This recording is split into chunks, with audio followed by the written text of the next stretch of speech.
Hi students, good morning da. இன்னைக்கு நம்ம இந்த வீடியோல என்ன பார்க்க போறோம்னா 12th commerce chapter 14 marketing and marketing mix. அதில் செகண்ட் பார்ட் தான் பார்க்க போகிறோம். ஃபர்ஸ்ட் பார்ட் வந்து நம்ம போஸ்ட் பண்ணியிருக்கோம். நம்ம டிஸ்கிரிப்ஷன் பாக்ஸில் லிங்க் கொடுக்குறேன், நீங்கள் போய் செக் பண்ணி பார்த்துக்கோங்க. லாஸ்ட் வீடியோவில் நம்ம எவாலுவேஷன் ஆஃப் மார்க்கெட்டிங் பார்த்தோம். இந்த வீடியோவில் நம்ம டெஃபினேஷன் ஆஃப் மார்க்கெட்டிங் பார்க்க போகிறோம். ஸோ மார்க்கெட்டிங்கோட டெஃபினேஷன், அதாவது வரைவிலக்கணம்னு பார்க்க போகிறோம். அதாவது மார்க்கெட்டிங்னு என்ன அர்த்தம்? சந்தையிடுகை. So marketing is concerned with the people and activities involved in the flow of goods and service from the producer to the consumer. So American marketing association சொல்லியிருக்கு. என்ன சொல்லியிருக்கு அப்படின்னு பார்த்தீங்கன்னா, அமெரிக்க சந்தையிடுகை கழகம் வந்து சொல்லியிருக்கு. இதை பற்றி என்ன சொல்லியிருக்காங்க அப்படின்னு பார்த்தீங்கன்னா, சந்தையிடுகை அப்படிங்கிறது வந்து பீப்புளோட, அதாவது concern with people and activities, மக்கள் மற்றும் அவர்களோட ஆக்டிவிட்டீஸ், அவங்களோட நடவடிக்கைகளை உள்ளடக்கியது. அவங்களோட கூட்ஸ் அண்ட் சர்வீஸ், அவங்களோட பண்டங்களும் பணிகளையும் உற்பத்தியாளரிடமிருந்து, ப்ரொடியூசரிலிருந்து கன்சியூமர் வரைக்கும் கொண்டு சேர்க்கிற வரைக்கும், ப்ரொடியூசர்கிட்டருந்து ஒரு பொருளை மேனுஃபேக்சர் பண்ணி கன்சியூமருக்கு போகிற வரைக்கும் நடக்கக்கூடிய விஷயங்கள், அது போக கன்சியூமருக்கு கொண்டு போய் சேர்த்துற ஒரு சிஸ்டமேட்டிக் தான் என்னன்னு பார்த்தீங்கன்னா மார்க்கெட்டிங் அப்படின்னு சொல்கிறாங்க. ஸோ மார்க்கெட்டிங்னு நம்ம ஆல்ரெடி பார்த்தது தான். என்னன்னு பார்த்தீங்கன்னா, ஒரு மேனுஃபேக்சர் பண்ணி அதை நம்ம மார்க்கெட்டுக்கு கொண்டு வரணும். மார்க்கெட்னா சந்தை. ஸோ சந்தைனா என்ன அர்த்தம்? மார்க்கெட்டில் பல பொருட்கள் வந்து லான்ச் பண்ணுறாங்க. ஸோ சோப் அப்படின்னா many soaps is there. So நிறைய ஹார்லிக்ஸ், எனர்ஜி ட்ரிங்க்னா நிறைய இருக்குது. ஸோ அந்த மாதிரி சந்தைப்படுத்தினா தான் என்ன ஆகும்? மக்களுக்கு கொண்டு போய் சேர்த்துறது தான் என்னது மார்க்கெட்டிங் அப்படின்னு டெஃபைன் பண்ணியிருக்காங்க. ஸோ அதை தான் சொல்லியிருக்காங்க. தயாரிப்பாளர்லேருந்து நுகர்வோருக்கு நம்ம கொண்டு போய் சேர்த்துற ஒரு விஷயம்தான் மார்க்கெட்டிங் அப்படின்னு சொல்லி டெஃபைன் பண்ணியிருக்காங்க. யாருன்னா அமெரிக்கன் மார்க்கெட்டிங் அசோசியேஷன், அதாவது அமெரிக்க சந்தையிடுகை கழகம் சொல்லியிருக்காமா. சரியா? ஸோ அடுத்தது பார்த்தீங்கன்னா, marketing includes those business activities which are involved in flow of goods and service from your producer to consumptions. So என்ன யார் சொல்லியிருக்காங்க அப்படின்னு பார்த்தீங்கன்னா, கன்வர்சி அப்படிங்கிறவர் சொல்லியிருக்காரு. ஸோ உற்பத்தி செய்யக்கூடிய ஒரு இடத்துல இருந்து கன்சியூமருக்கு கூட்ஸ் அண்ட் சர்வீஸை கொண்டு சேர்க்குற ஒரு அனைத்து செயல்பாடுகளுமே அது என்ன சொல்கிறோம் அப்படின்னு பார்த்தீங்கன்னா காமர்ஸ் ஆக்டிவிட்டீஸ். அது எல்லாமே என்னதுன்னு பார்த்தீங்கன்னா மார்க்கெட்டிங் தான் அப்படின்னு சொல்கிறாங்க. கன்சப்ஷன்ஸ் அதாவது வணிக செயல்பாடுகள், அதாவது ஒரு பொருளை மக்களுக்கு கொண்டு போய் சேர்த்தி அவங்க கன்சியூம் பண்ணக்கூடிய விஷயங்கள் எல்லாமே மார்க்கெட்டிங் தான். அது வரைக்கும் நடக்கக்கூடிய விஷயங்கள் எல்லாமே மார்க்கெட்டிங் தான் அப்படின்னு சொல்கிறாங்க. ஸோ அடுத்தது நம்ம என்ன பார்க்க போகிறோம் அப்படின்னு பார்த்தீங்கன்னா, இந்த பாக்ஸ் கொடுத்துருக்காங்க. ஸோ என்ன கொடுத்துருக்காங்க இந்த பாக்ஸ்னால், மார்க்கெட்டிங் கான்செப்ட். ஸோ என்ன அப்படின்னா, வாட் ஐ கேன் செல், என்ன விற்பனை செய்ய இயலும். ஸோ மார்க்கெட்டிங் கான்செப்ட் என்ன அப்படின்னு பார்த்தீங்கன்னா, make what you can sell but do not try to sell what you can make. So என்ன விற்பனை செய்ய இயலும், அதாவது என்ன விற்பனை செய்ய முடியும் அப்படிங்கிறத முதல்ல வந்து முடிவு செய்யணும். ஆனால் அதுக்கப்புறம் பார்த்திங்கன்னா, நீ உற்பத்தி செய்தாயோ அல்லது என்னது விற்பனை செய்ய என்ன சொல்கிறதுனா, நீ உற்பத்தி செய்கிறேங்கிறதுக்காக அதை விற்பனை செய்யாத அப்படின்னு சொல்கிறாங்க. ஸோ நான் இதுதான் உற்பத்தி செஞ்சேன், அது பேடாக அது குட்டான்லாம் தெரியாது, நான் இதுதான் தயாரித்தேன், அதை தான் நான் வியாபாரம் செய்ய போகிறேன் அப்படிங்கிற மாதிரி இல்லாமல், make what you can sell, நீ என்ன முதல் வந்து விற்க போகிறேன்னு முடிவு செஞ்சுட்டு அதுக்கப்புறம் நீ உற்பத்தி செஞ்சு அந்த தரமான பொருளை தான் நீ விற்கணும் அப்படின்னு சொல்லியிருக்காங்க. ஸோ நெக்ஸ்ட்டு பார்த்தீங்கன்னா, சில ஃபஸ்ட்டு கிரியேட் ப்ராடக்ட் அப்படின்னு சொல்கிறாங்க. முதல்ல பொருட்களை உற்பத்தி செய்யலாமா அப்படின்னு சொல்கிறாங்க. ஸோ இல்லை, முதலில் வந்து என்ன பண்ணணும்னா கஸ்டமர்ஸை உருவாக்கணும், அதுக்கு பிறகு தான் பொருளை வந்து உருவாக்கணும் அப்படிங்கிறாங்க. ஸோ நம்ம ஆட்ஸ் எல்லாம் கொடுத்து இந்த மாதிரி நம்ம கஸ்டமர்ஸ் அவங்க வாங்க ரெடியாக இருந்தால் மட்டுமே நம்ம பொருட்களை ரெடி பண்ண முடியும் அப்படிங்கிறாங்க. சில love my product, no love your customers and not the products. So என்ன பண்ணணும், உன்னோட ப்ராடக்டை வந்து நீ லவ் பண்ணுறியா அப்படின்னா நோ. ஸோ நீ வந்து என்ன பண்ணணும், கஸ்டமர்ஸை ஃபஸ்ட்டு லவ் பண்ணணும். ஸோ கஸ்டமர்ஸ்னால் நம்ம தான், அவங்களுக்கு என்ன வேணும், அவங்களோட ப்ரிஃபரன்ஸ் என்ன, அவங்களோட டேஸ்ட் என்ன, அதெல்லாம் தெரிஞ்சுக்கிட்டு தான் நீ வந்து ப்ராடக்டை கொடுக்கணும். ஸோ நீ வந்து உன்னோட ப்ராடக்டை நீ லவ் பண்ணி எந்த பிரச்சனையும் கிடையாது. ஸோ கஸ்டமரை லவ் பண்ணணும் அப்படின்னு சொல்கிறாங்க. So who is a supreme in market, customers is a supreme or king. So customers தான் என்னது கிங், அதாவது சந்தையில் யார் வந்து மேம்பட்டவர்கள் அப்படின்னு பார்த்தா நுகர்வோரா அல்லது மேனுஃபேக்சர் பண்ணுறவரா அப்படின்னு பார்த்தீங்கன்னா நுகர்வோர் தான் மேம்பட்டவர், அவர் தான் வந்து என்னது கிங் மாதிரி, ஒரு மன்னர் போல் அப்படின்னு சொல்கிறாங்க.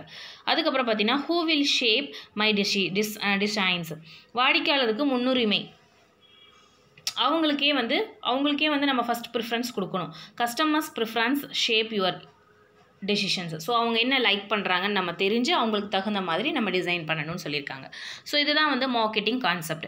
ஸோ மார்க்கெட்டிங்னா என்ன அப்படின்னா, நீ என்ன பொருள் விற்பனை செய்கிற அப்படின்னு இருந்ததுன்னா, ஸோ நீ என்ன முதல் தயாரிக்கிறேன்னு முதல் முடிவு செஞ்சுட்டு அது மக்களுக்கு பிடிச்சிருக்கணும். அதுதான் முதல் இது அப்படின்னு சொல்லியிருக்காங்க, ஃபஸ்ட்டு கண்டிஷன். ஸோ அதுக்கப்புறம் பொருட்களை உற்பத்தி செய்யலாமா அப்படின்னு பார்த்தீங்கன்னா, இல்லை, ஃபஸ்ட்டு நம்ம கஸ்டமரை உருவாக்கணும் அப்படின்னு சொல்லியிருக்காங்க. அதுக்கப்புறம் பொருட்கள் மீது வந்து நம்ம எப்படி அன்பு செலுத்தலாமா அப்படின்னு பார்த்தா நாட்டு என்னது ப்ராடக்ட் மீது நம்ம எப்பவுமே லவபிளாக இருக்கக்கூடாது, கஸ்டமர்ஸ் மேலே தான் லவபிளாக இருக்கணும்னு சொல்லியிருக்காங்க. ஸோ அதுக்கப்புறம் யார் வந்து சுப்ரீம் இந்த மார்க்கெட் அப்படின்னா customers is the supreme or king, ராஜா மாதிரி அவங்க தான். Who will a shape of டிசைன்ஸ்னால் ஃபஸ்ட் ப்ரிஃபரன்ஸ் யாருக்கு, கஸ்டமர்ஸ்க்கு தான் கொடுக்கணும் அப்படின்னு சொல்லியிருக்காங்க. ஸோ அவங்க எந்த மாதிரி ஷேப்ஸ் அவங்க விரும்புகிறாங்க, அப்போ ஒரு பொருள் வந்து எது வந்து நிறைய மூவ் ஆகுதோ அப்போ மக்களுக்கு அதுதான் பிடிச்சிருக்கு. ஸோ அந்த மாதிரி நம்மளும் ஒரு டிசைன் பண்ணலாம் அப்படின்னு நம்ம தான் அதை திங்க் பண்ணி அதை பேஸ் பண்ணி தான் நம்ம டிசைன்ஸை மேக் பண்ணணும் அப்படின்னு சொல்லியிருக்காங்க. அடுத்தது பார்க்கலாமா, ஆப்ஜெக்டிவ் ஆஃப் மார்க்கெட்டிங். ஸோ மார்க்கெட்டிங்கோட எனது நோக்கங்கள் என்னன்னு பார்த்துடலாம். பேங்கர் அண்ட் ஆன்ஷன் சேஸ் பேங்கர் and Anshan says the end of all the marketing activities is the satisfaction of human want. Through the satisfaction of human want, profit or a reward to the business, and the reward is the inducement for your marketing. Now the time has changed. An objective of marketing is more than securing profit. So சந்தையிடுகை அப்படிங்கிறத பற்றி பாகர் அப்படிங்கிறவங்களும் Anson அப்படிங்கிறவரும் என்ன சொல்லியிருக்காங்கன்னா, சந்தையிடுகை அப்படிங்கிறது ஒரு என்ன சொல்கிறது, the end of all the marketing activities அப்படின்னு என்ன அர்த்தம்னா, ஒரு இறுதி நிலை செயல்பாடுகள் அப்படிங்கிறாங்க. மனிதனோட தேவையை, அவங்களோட மன நிறைவை சார்ந்து தான் இது இருக்குது அப்படிங்கிறாங்க. மனிதனுடைய, அதாவது பீப்புளோட வாண்டட், பப்ளிக்கோட வாண்டடு, அவங்களோட சாட்டிஸ்ஃபேக்ஷன், இதை பொறுத்து தான் இது இருக்குது அப்படிங்கிறாங்க. Through the satisfaction of human wants, profit rewarded the business and the reward instrument of marketing. So என்ன சொல்லியிருக்காங்கன்னா, இந்த மாதிரி தான் மனநிறைவை பொறுத்து தான் இருக்குது அப்படின்னு சொல்லியிருக்காங்க. அது கீழ்கொண்டு என்னெல்லாம் சொல்லியிருக்காங்க அப்படின்னு பார்த்தீங்கன்னா, அவங்கள மாற்றத்துக்கு தகுந்த மாதிரி அந்த நோக்கங்கள் இருக்கும் அப்படின்னு. ஸோ கீழ்கண்ட சந்தையிடுகையோட நோக்கங்கள் என்ன, இதோட என்னன்னு கீழே கொடுத்துருக்காங்க. So intelligent and capable application of modern marketing policies.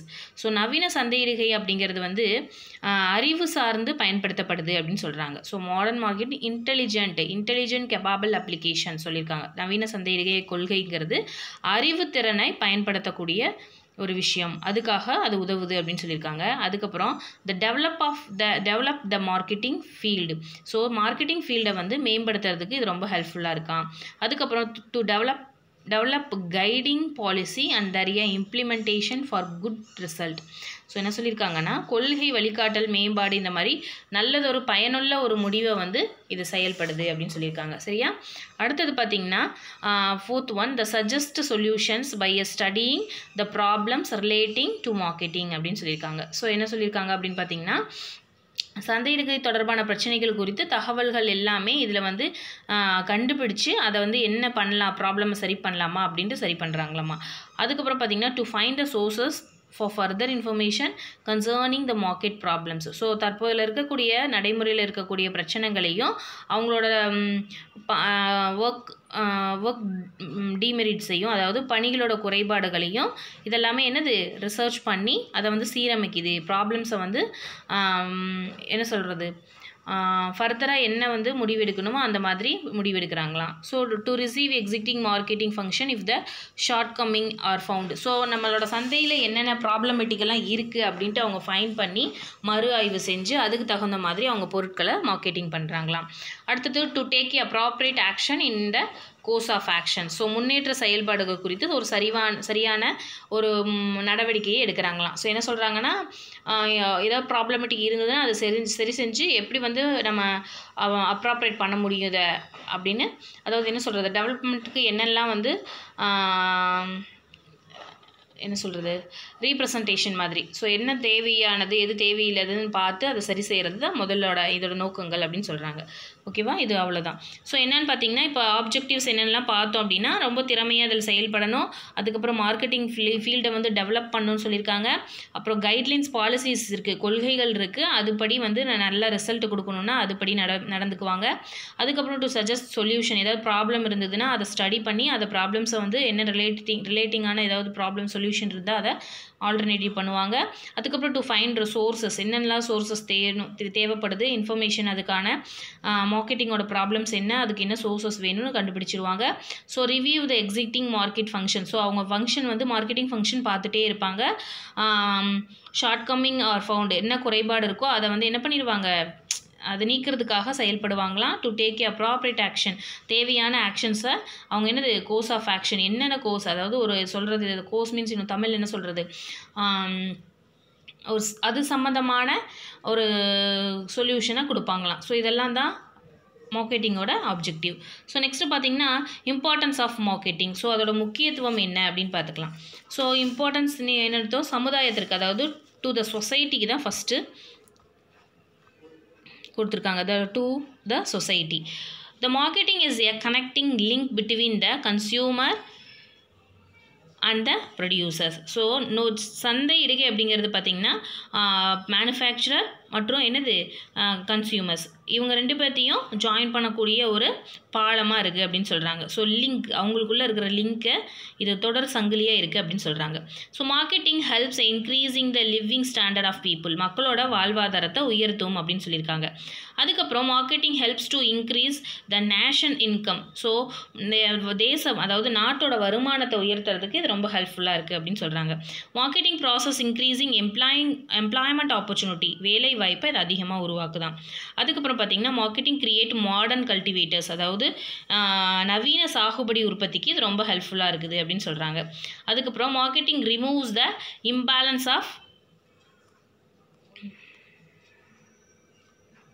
imbalance of supply by transferring the surplus of deficit areas to the better transport facilities. So சந்தை இடுகை அப்படிங்கிறது பண்டங்களும் பணிகளும், அதாவது கூட்ஸ் அண்ட் சர்வீஸை சர்ப்ளஸாக அவங்க இருக்கக்கூடிய பகுதியிலேருந்து எங்கே வந்து அன்சர்ப்ளஸாக இருக்கு இல்லையா, அந்த பகுதிகளுக்கு சிறந்த ஒரு போக்குவரத்து மூலமாக கொண்டு செல்கிறதுக்கு பயனுள்ளதாக இருக்குது. அதனால் ஏற்றத்தாழ்வுகள் வந்து நிறைவாக, அதாவது ஸ்டேபிளாக இருக்கும் அப்படின்னு சொல்கிறாங்க. ஸோ ஒரு பொருள் இல்லாத இடத்துக்கு கூட கொண்டு போக முடியும் இந்த மார்க்கெட்டிங்னால அப்படின்னு சொல்கிறாங்க. Marketing helps A maintain economic stability and rapid development in A under development R developing country. So பின்தங்கிய நாடுகளுக்கு, வளர்ந்து வரும் நாடுகளுக்கு, அந்த மாதிரி நாடுகளுக்கு பார்த்திங்கன்னா சீரமைக்கவும் இது வந்து ரொம்ப ஹெல்ப்ஃபுல்லாக இருக்குது அப்படின்னு சொல்கிறாங்க. எல்லா இடத்துலையுமே என்னது டெவலப்மெண்ட் ஆகிறதுக்கும், இல்லாத பொருட்கள் கொண்டு போய் சேர்த்தனால அவங்களும் என்ன பண்ணுவாங்க, டெவலப் ஆவாங்க அந்த கண்ட்ரியும் அப்படின்னு சொல்கிறாங்க.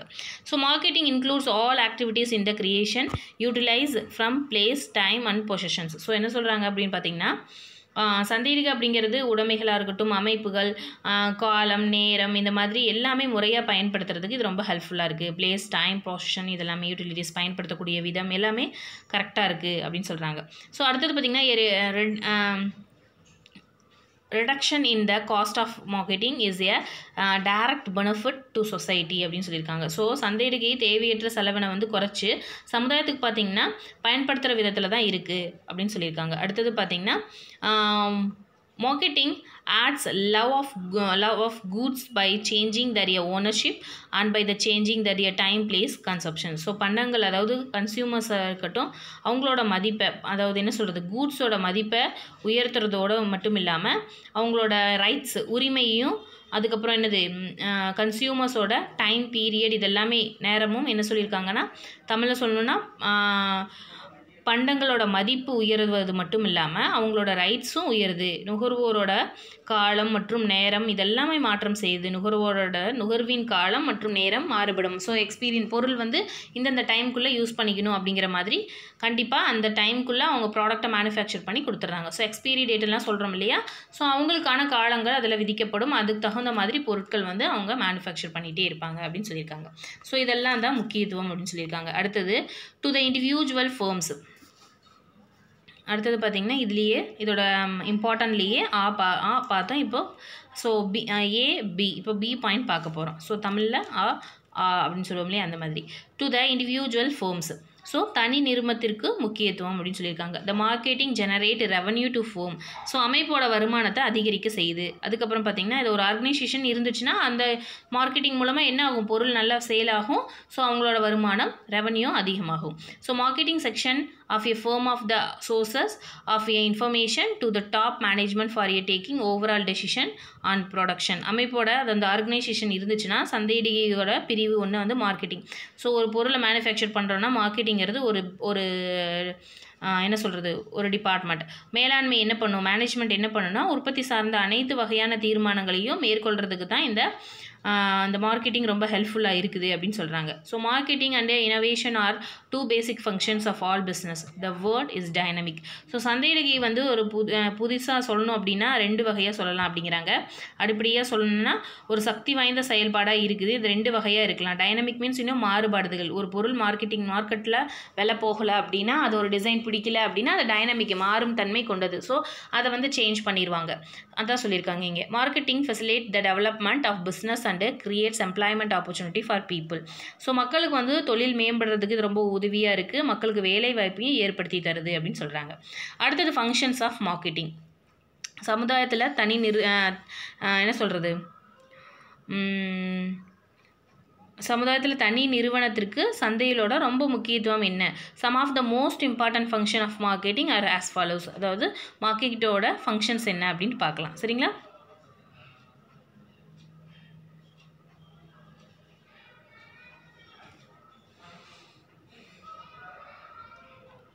ஸோ ஃபஸ்ட்டு வந்து கொடுத்துருக்காங்க, the delivery of goods and service from producers to the ultimate consumers or user included many different activities.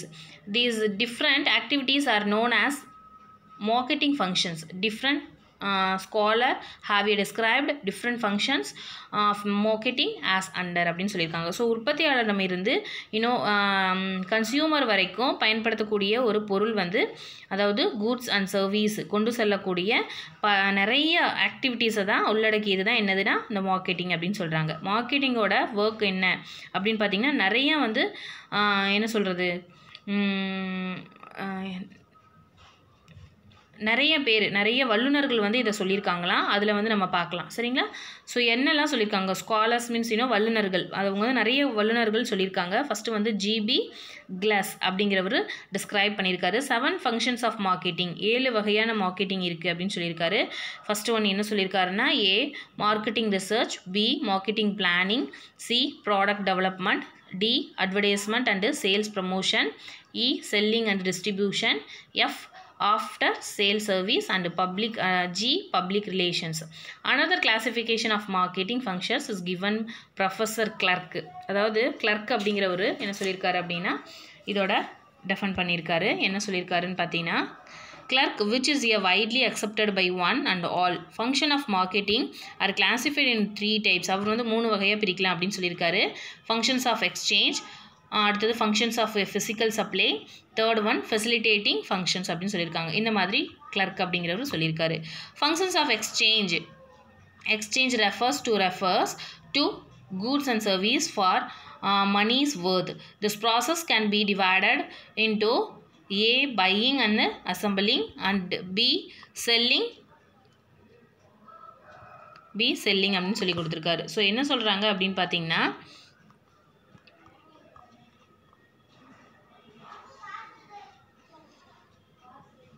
Functions of exchange அப்படின்னு சொல்லி கொடுத்துருக்காங்க. அப்படின்னா உரிமை மாற்று பணிகள் அப்படின்னு சொல்லியிருக்காங்க. உரிமை மாற்று பணிகள்னால் என்ன அப்படின்னு பார்த்தீங்கன்னா, கூட்ஸ் அண்ட் சர்வீஸை என்ன சொல்கிறது, மணி எவால்வேட் பண்ணி, அதாவது ருபீஸ் மதிப்பை பணத்தின் அடிப்படையில் வந்து மாற்றுவது தான் அப்படின்னு சொல்கிறாங்க. இந்த உரிமை மாற்றம் பார்த்திங்கன்னா இந்த பணிகளை மேலும் 2 வகையாக பிரிக்கலாம் அப்படின்னு சொல்லியிருக்காங்க. ஸோ ஃபஸ்ட்டு வந்து உரிமை ஃபங்க்ஷன்ஸ் ஆஃப் எக்ஸ்சேஞ்சை 2 வகையாக பிரிக்கலாம். அதாவது என்ன சொல்லியிருக்காங்க, உரிமை மாற்றம் அப்படின்னா என்ன அர்த்தம் அப்படின்னு பார்த்தீங்கன்னா, பணத்தோட மதிப்பு வச்சு ஒரு பொருளை ஒருத்தர்கிட்டருந்து இன்னொருத்தருக்கு கொடுக்கலாம். ஸோ இது வந்து 2 வகையாக பிரிக்கலாம். வாங்குதல், ஒன்று வந்து வாங்குதல் மற்றும் ஒன்று சேர்த்தல் அப்படின்னு சொல்லியிருக்காங்க. அதை தான் என்ன சொல்லியிருக்காங்கன்னா, ஏ வந்து பையிங் அண்ட் அசம்பிளிங், அடுத்தது பி செல்லிங் அப்படின்னு சொல்லியிருக்காங்க, விற்பனை அப்படின்னு சொல்லியிருக்காங்க. So functions of a physical supply அப்படின்னு சொல்லி கொடுத்துருக்காங்க.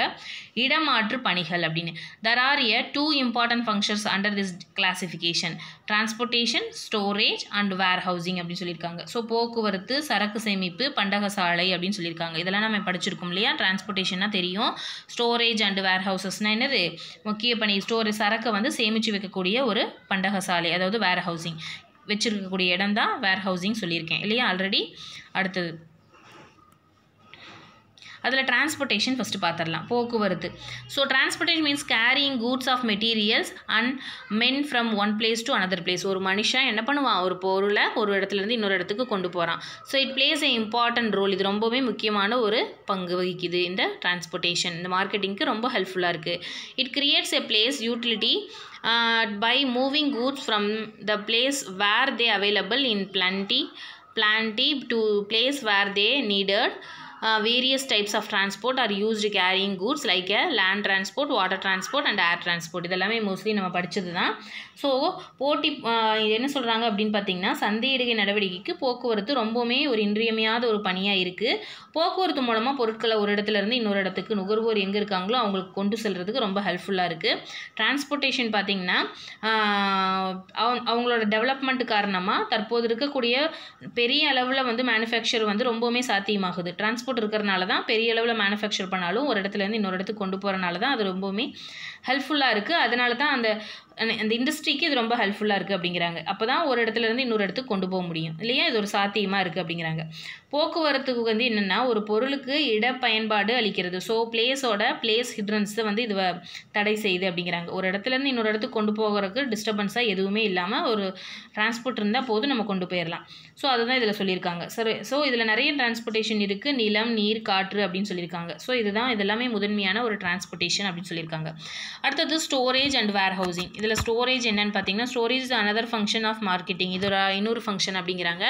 And its involves the holding and preservation of a goods from a time they are produced to time they are consumed. So manufacture பண்ணிட்டாங்க அப்படின்னா ஃபஸ்ட்டு வந்து அதை வந்து சேஃபாக வைக்கணும். சரக்கு சேமிப்பு அப்படிங்கிறது இந்த ரொம்ப இன்றியமையாத ஒரு பணி. சரக்கு வந்து உற்பத்தி மையத்திலேருந்து மற்ற இடத்துக்கு கொண்டு போகிறதுக்கு முன்னாடி ஒரு பகிர்ந்தளிப்பு, அதாவது ஒரு சில நிலையங்களில் வைப்பாங்க. நிலையங்கள் அப்படின்னா இந்த வேர் ஹவுஸ் மாதிரி. ஸோ அங்கே என்னென்னா அங்கே வச்சிருக்கிறனால என்ன ஆகும் அப்படின்னு பார்த்தீங்கன்னா, அதாவது நமக்கு வந்து எப்போ வேணால் பொருள் வந்து தேவைப்படக்கூடிய நேரங்களில் அப்பப்போ ரிலீஸ் பண்ணிகிட்டே இருப்பாங்க. ஸோ அதுதான். ஸோ சமநிலையற்ற தேவைகளையும் பருவகாலங்களையும் அவங்க வந்து ரொம்பவுமே வந்து இதை வச்சு மெயின்டைன் பண்ணிக்கிறாங்க. ஸோ பார்த்திங்கன்னா எல்லா பொருளும் எல்லா மாதத்துலேயும் கிடைக்காது. ஸோ மேனுஃபேக்சர் வந்து பண்ணி வச்சுக்குவாங்க. ஸோ அவங்களோட சம்மர் சீசன், நமக்கு எப்படி சீசன்ஸ் இருக்கோ அந்த மாதிரி சீசனில் கிடைக்கக்கூடிய ப்ராடக்டை வாங்கி எல்லா நாட்கள்லையுமே, இப்போ பார்த்திங்கன்னா ஜமக்காலம் அப்படின்னா ஸோ ஸ்வெட்டர் அப்படிங்கும்போது ஸ்வெட்டர் வந்து அந்த மந்தில் மட்டும்தான் தயாரிப்பாங்கன்னா கிடையாது. ஸோ நிறைய எல்லா மாதங்கள்லையுமே தயாரித்து வச்சுக்குவாங்க. ஸோ அவங்க வச்சுருப்பாங்க, அந்த மந்த்துக்கு ரிலீஸ் பண்ணுவாங்க. ஸோ அப்போ அது வரைக்கும் அந்த பொருளை ஒரு குடோன்லேயோ ஒரு வேர் ஹவுசஸில் வச்சுருக்கணும். ஸோ அதுதான். ஸோ அந்த மாதிரி தான் சொல்லியிருக்காங்க. பாதுகாப்பாக இருக்கிறது, அழுகாமல் கெட்டு போகாமல் இருக்கிறதுக்காக தான் இந்த warehouses. So goods therefore that is needed for storing so as to make the goods available to the consumers and when they are required. So எப்போ தேவைப்படுது கன்சியூமருக்கோ அப்போ வந்து அதை ரிலீஸ் பண்ணுவாங்களாம். ஸோ அதுதான் சொல்லியிருக்காங்க. இது என்ன பார்த்தோம்? Storage and warehousing. Storage பார்த்தோம். இப்போ வேர் ஹவுசிங். ஸ்டோரேஜ்னால் அது பதுக்கக்கூடிய இடம். ஸோ வேர் ஹவுசிங்னால் என்னது? பண்டக காப்பகங்கள்னு தனியாக வச்சு warehouse create time utility by storing the goods throughout the year and releasing them and as and when they are needed. எப்போ தேவையோ அப்போ ரிலீஸ் பண்ணுற வரைக்கும் அங்கே வச்சுருப்பாங்க அந்த வேர் ஹவுசஸில். Several type of warehouses are used the storage of goods. அது நிறைய டைப்ஸில் இருக்குது. Private warehouses, public warehouses, bonded warehouses அப்படின்ற 3 வகையாக இருக்குது. So facilitating functions. ஸோ அப்போ என்ன ஆகுது அப்படின்னு பார்த்தீங்கன்னா இந்த மாதிரி 3 வகையாக இருக்குது அப்படின்னு சொல்லியிருக்காங்க.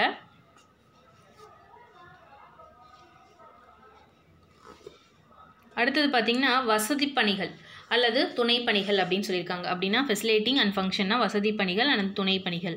There are the function which help or facilitate in the transfer of goods and service from the producers and the consumers.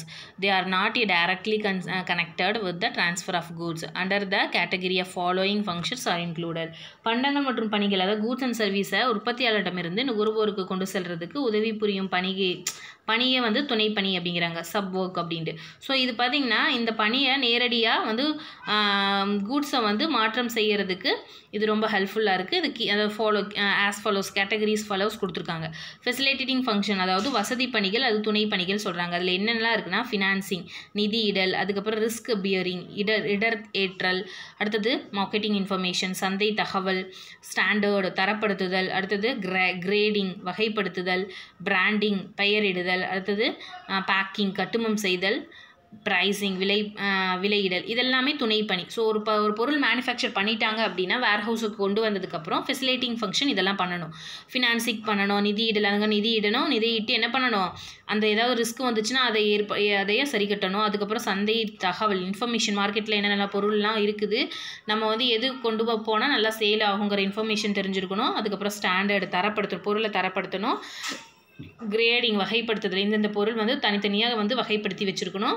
பிராண்டிங்னா இது பிராண்டடான பொருட்களுக்கு ஒரு லேபிளோ ஸ்டிக்கர்ஸ் எல்லாம் ஒட்டுவாங்க. எங்கே இதெல்லாமே வேர் ஹவுசிங்கில் நடக்கும். பேக்கேஜிங், அப்போ ஒரு 100 கிலோ பேக்கேஜ், 50 கிராம், 100 கிராம், இந்த மாதிரி பேக்கேஜ் பண்ணுறோம் இல்லையா. ஸோ அதுதான் தமிழில் சொன்னால் சிப்பமிடுதல் சொல்லுவோம், கட்டுமம் செய்தல் இந்த மாதிரி. ஸோ ப்ரைஸிங் விலையிடல், என்னென்ன விலைன்ட்டு அதெல்லாமே லேபிள் ஒட்டுவோம். ஸோ இதெல்லாம் ப்ரைஸ் டேக் வந்து நம்ம வைப்போம். ஸோ அந்த மாதிரிலாம் நடக்கும் இந்த வேர் ஹவுசஸில் அப்படின்னு சொல்கிறாங்க. ஸோ ஃபினான்சிங் ஃபஸ்ட்டு பார்க்கலாம். நிதியிடல் அப்படின்னா என்னென்னா long term, medium term, short term 3 வகையாக கொடுத்துருக்காங்க. லாங் டேர்ம் ஃபினான்ஸ் அப்படின்னா என்ன, ஷார்ட் டேர்ம் என்ன finance, medium and short term அப்படின்னு 3 வகையாக கொடுத்துருக்காங்க. இப்போ செகண்ட் ஒன் பார்த்தீங்கன்னா risk bearing. So long term finance அப்படின்னா ரொம்ப நாளைக்கு கடன் வசதி பணம் வேணும்னா லாங் டேர்ம் இன்வெஸ்ட் பண்ணுவாங்க. மீடியம்னா அதாவது நடுத்தர காலத்தில் ஒரு இவ்வளோ தான் அப்படின்னு பண்ணுவாங்க. ஷார்ட் டேர்ம்னா ரொம்பவுமே குறுகிய காலம், ஒரு 3 மாதம் 2 மாதத்துக்காக இன்வெஸ்ட் பண்ணுவாங்க. ஸோ அதுதான் ரிஸ்க் பியரிங். அடுத்தது இடர்கள் ஏற்றல். ஸோ இடர்கள்னால் என்னென்னலாம் இருக்குதுன்னு பார்த்தீங்கன்னா risk arising form, natural climates, political, human risk, time risk, place risk, competition risk. So இந்த மாதிரி நிறைய ரிஸ்க்கெல்லாம் இருக்கும். கால இடர்பாடு, டைம் ரிஸ்க் மீன்ஸ் கால இடர்பாடு, பிளேஸ் ரிஸ்க்குனா இடம் சார்ந்த இடர்பாடு. நிறைய ஒரு பொருள் வச்சுருக்கோம், ஒரு பொருள் தயாரிக்கணும்னா இந்த மாதிரி ரிஸ்க்கெல்லாம் வரதான் செய்யும். போட்டி காம்படிஷன் இருக்கும். அதுக்கப்புறம் risk of change in demand, தேவைகளில் வந்து ஏதாவது ஒரு ப்ராப்ளம் வரும். Risk arising formation, natural climates, அது என்ன சொல்கிறது, இயற்கை சார்ந்த இடர்பாடுகள், ஏதாவது ஒரு பேரழிவு வருவாங்க. வேர் ஹவுசஸ் இருக்குது அப்படின்னா ஒரு நிலநடுக்கம் வர்றது, தீப்பிடிக்கிறது, அது போக சுனாமி வர்றது, வெள்ளம் வர்றது, இதனாலெல்லாம் சேதமடையலாம். ஸோ அந்த ரிஸ்க் எல்லாமே நம்ம ஓனராக இருந்தால் அதெல்லாம் சந்திச்சு தான் ஆகணும். அடுத்தது ஹியூமன் ரிஸ்க், மனிதனால் தெஃப்ட்டு இந்த மாதிரிலாம் வரும் இல்லையா, திருட்டு, கொள்ளையடிக்கிறது, இந்த மாதிரி கூட வரலாம். பொலிட்டிக்கல், அரசியல் மூலமாக ஏதாவது ப்ராப்ளம் வரலாம். இந்த மாதிரி ரிஸ்க் நிறைய இருக்குங்கிறாங்க. அடுத்தது மார்க்கெட் இன்ஃபர்மேஷன் அப்படின்னு சொல்லி கொடுத்துருக்காங்க, சந்தை தகவல் அப்படின்ட்டு. சரிங்களா. So according to Clark market information means all the facts, estimate, opinion and other information used marketing of goods.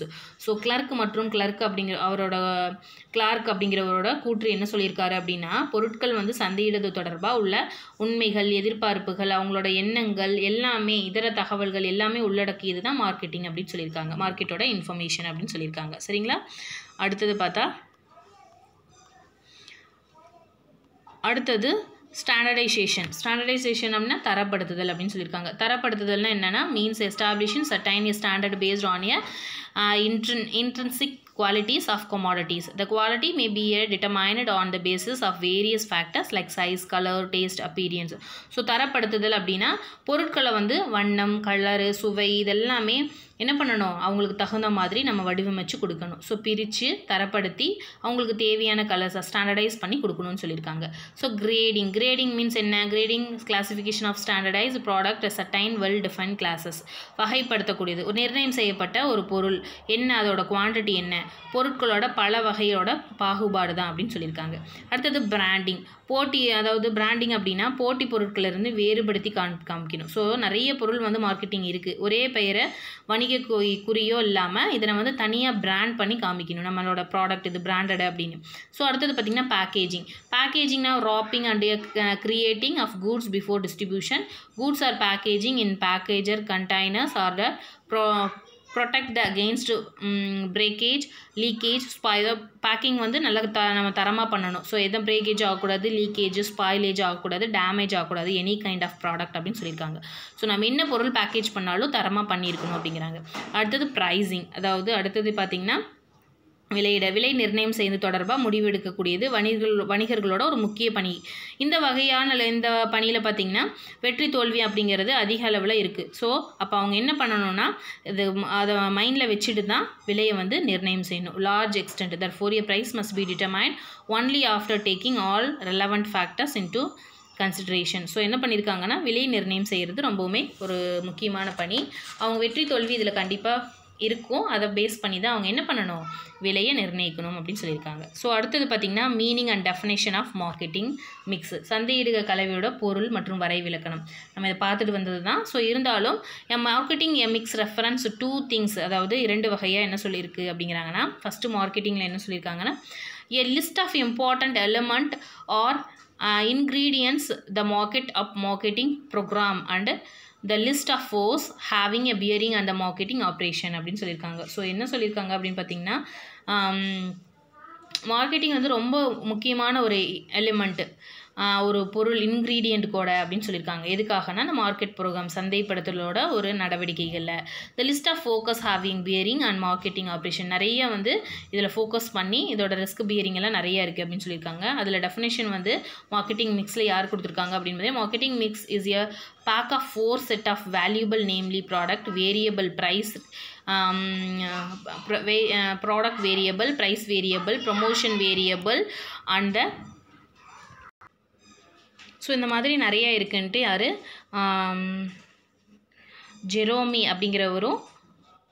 Jerome MC கார்த்தோ அப்படிங்கிறவர் சொல்லியிருக்காங்க. சரிங்களா? சரி, என்ன சொல்லியிருக்காங்கன்னா, simple words marketing mix means, marketing வந்து நிறைய ப்ரோக்ராம் இருக்குது. இதில் பார்த்தீங்கன்னா தமிழில் சொல்லணும் அப்படின்னு பார்த்தீங்கன்னா, இதில் வந்து பொருள் கூறுகள், விலை கூறுகள், விற்பனை மேம்பாடு கூறுகள், இந்த மாதிரி நிறைய இருக்குது அப்படின்னு சொல்கிறாங்க. Mixers of 4 ingredient namely product mix, price mix, place mix, distribution mix and promotion mix, இதெல்லாமே இருக்குது அப்படின்னு சொல்கிறாங்க. 4 வகையாக அதை பிரிக்கலாம் அப்படின்னு சொல்கிறாங்க. 4 கலவைகள் இருக்குது அப்படின்னு சொல்கிறாங்க, மிக்ஸ் இருக்குது அப்படின்ட்டு. சரிங்களா? அடுத்தது பார்த்து element of marketing mix. So channel inventory, distribution, logistics. So என்ன சொல்லியிருக்காங்கன்னா, வளங்கள், சரக்கிருப்பு, விநியோகம், போக்குவரத்து அப்படிங்கிற மாதிரி சொல்லியிருக்காங்க. ஸோ எலிமெண்ட்டில் வந்து 4 டைப்ஸ் கொடுத்துருக்காங்க. First list, price, discount, terms and conditions, place, first price, அது ப்ராடக்ட்டு, ப்ரமோஷன். ஸோ இதிலெல்லாம் பார்த்திங்கன்னா future branded service, innovation, style and image, advertisement, promotion, sales force, packaging, இதெல்லாமே ஒவ்வொரு 4 பிரிவாக பிரிச்சுக்கிட்டு பிளேஸு, ப்ரைஸு, ப்ராடக்ட்டு, ப்ரமோஷன் இதுக்கான வழிகளை அவங்க செய்வாங்களாம். சரிங்களா? ஃபஸ்ட்டு அதில் ப்ராடக்ட் என்ன கொடுத்துருக்காங்க அப்படின்னு பார்த்திங்கன்னா, ஒரு பொருள் ஒரு சந்தையில் முக்கியமானதாக இருக்குது அப்படின்னா அந்த பொருள் இல்லைன்னா எந்த ஒரு சந்தையும் இருக்கக்கூடாது. ஸோ என்ன சொல்லியிருக்காங்கன்னா,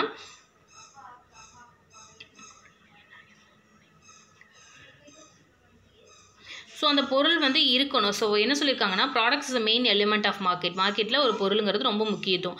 without a product there it can be no marketing. So பொருள் இல்லைன்னா அங்கே மார்க்கெட்டிங்கே கிடையாது.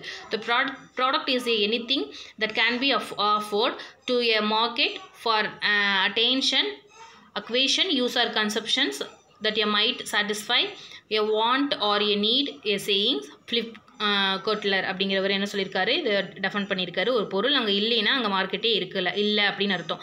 ஸோ அந்த மாதிரி ஒரு பொருள், தரமான பொருளை நம்ம லான்ச் பண்ணணும் அப்படின்ட்டு. அதுக்கப்புறம் price is the value of a product expressed in monetary term.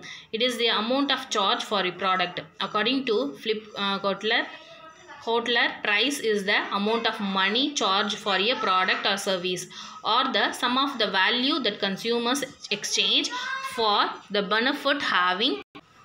So price அப்படிங்கிறது பார்த்திங்கன்னா மக்களோட தேவைக்கு தகுந்த மாதிரி, அவங்களோட வாண்டடுக்கு தகுந்த மாதிரி மாற்றி அமைக்கக்கூடிய ஒரு விஷயம் அப்படின்னு சொல்லியிருக்காங்க. அதுக்கப்புறம் factors affecting price of product, service, internal factors, அதாவது பொருட்களோட அவங்க வந்து அஃபெக்ட் ஆகக்கூடிய price and product and service என்னென்னு பார்த்தீங்கன்னா internal factor, marketing objectives, marketing mix, அடுத்தது பார்த்திங்கன்னா ஆர்கனைசேஷனல் கன்சிடரேஷன்ஸ். ஸோ இதெல்லாமே பார்த்திங்கன்னா அவங்க அஃபெக்ட் ஆகக்கூடிய ஒரு விஷயங்கள் அப்படின்னு சொல்லி கொடுத்துருக்காங்க. சரிங்களா? அடுத்தது பார்த்திங்கன்னா காஸ்ட், ஆர்கனைசேஷன் ஆப்ஜெக்டிவ்ஸ் இதெல்லாமே மக்களுக்கு தகுந்த மாதிரி நம்ம மாற்றணும் அப்படின்னு சொல்லியிருக்காங்க. அடுத்தது எக்ஸ்டர்னல் ஃபேக்டர்ஸ், இந்த market and demand, competition, customers, suppliers, legal factor, regulatory factors இதெல்லாமே பார்த்திங்கன்னா இதெல்லாமே சொன்னாலே புரியும். கன்சியூமருக்கு தகுந்த மாதிரி கஸ்டமருக்கு சப்ளையர்ஸ் இருப்பாங்க, லீகல் ஃபேக்டர்ஸ் இருக்கும். ஸோ சட்டமுறைப்படி அந்த ஃபேக்டர் வேணும். ரெகுலேட்டரி ஃபங்க்ஷன்ஸ் அதை கரெக்டாக முறையாக பயன்படுத்தி கொண்டு போகணும். மார்க்கெட் அண்ட் டிமாண்டு, மார்க்கெட்டில் இருக்கக்கூடிய டிமாண்டை தெரிஞ்சு காம்படிஷன் அதாவது போட்டி எறிஞ்சு நம்ம வந்து பொருளை ரிலீஸ் பண்ணணும் அப்படின்னு சொல்லியிருக்காங்க. அடுத்தது place, physical distribution and excellent quality product நம்ம கொடுத்தாகணும். ஸோ அதனால் என்ன பண்ணுறாங்க அப்படின்னு பார்த்தீங்கன்னா product efficient promotional activities will be a waste if not it is not moved from the place the production to the place of a consumption at the appropriate time. So கரெக்டான டைமுக்கு கொண்டு போய் நம்ம சேர்க்கணும். The fourth element of product mix, namely place or a physical distribution facilitates the movement of a product from the place manufacture to the place of a consumption at the right time. So என்ன சொல்லியிருக்காங்க அப்படின்னா விற்பனை அப்படிங்கிறது வந்து டைமுக்கு கொண்டு போய் ஒரு பிளேஸ்லேருந்து இன்னொரு பிளேஸுக்கு கொண்டு போகணும். ஸோ சரியான நேரத்தில் சரியான இடத்திற்கு கொண்டு செல்லக்கூடிய ஒரு முக்கிய பங்கு இதுக்கு இருக்குது அப்படின்னு சொல்லியிருக்காங்க. அடுத்தது promotion, and excellent product with a competitive price cannot achieve a desire such only acceptance in market unless and until its special features and benefits are conveyed effective to the potential consumers. So என்ன சொல்லியிருக்காங்கன்னா விற்பனை மேம்பாடு ரொம்ப முக்கியம், அதாவது promotional ரொம்ப முக்கியம். சந்தையிட அப்படிங்கிறது ஒரு பொருள் என்ன தான் தரமுடையதாக இருந்தாலும் அதோட விலை சாதக நிலையில் இருந்தாலும் நுகர்வோரோட மத்தியில் பார்த்திங்கன்னா ஒரு பொருளோட சிறப்பு இயல்புகள் அதோட பயன்பாடுகள் முதல் வந்து தெரியப்படுத்தாத நிலையில் அந்த பொருளோட நிர்ணயித்த அந்த பொருளை பற்றி நமக்கு தெரிஞ்சால் மட்டும்தான் அந்த பொருளை பற்றி நம்ம விலை மட்டும் சொன்னால் பத்தாது, அந்த பொருளோட பயன்பாடுகள் எல்லாம் தெரியணும். அப்போ தான் அவங்க வாங்குறதுக்கு முன் வருவாங்க.